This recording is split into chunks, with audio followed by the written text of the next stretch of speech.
તાપી જિલ્લાના Valod police station વિસ્તારમાં પોલીસે એક સરાહનીય કામગીરી કરતા ખેતરમાં થયેલી ચોરીનો ભેદ ગણતરીના કલાકોમાં જ ઉકેલી નાખ્યો છે। ભીમપોર ગામના રહેવાસી સોહિતભાઈ ગામિતના હથુકા ગામે આવેલા ખેતરમાં ગત 24-26 એપ્રિલ દરમિયાન ચોરીની ઘટના બની હતી।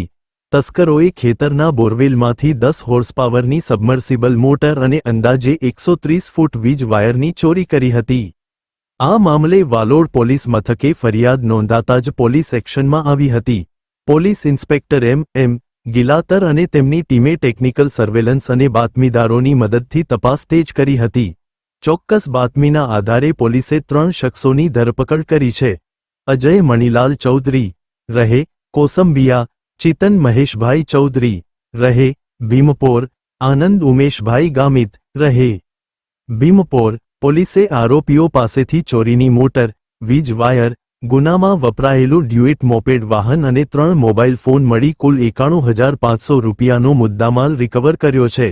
ભારતીય ન્યાય સંહિતા 2023ની કલમ 303(2) મુજબ ગુનો નોંધી વાલોડ પોલીસે ત્રણેય આરોપીઓ વિરુદ્ધ આગળની કાયદેસરની કાર્યવાહી હાથ ધરી છે।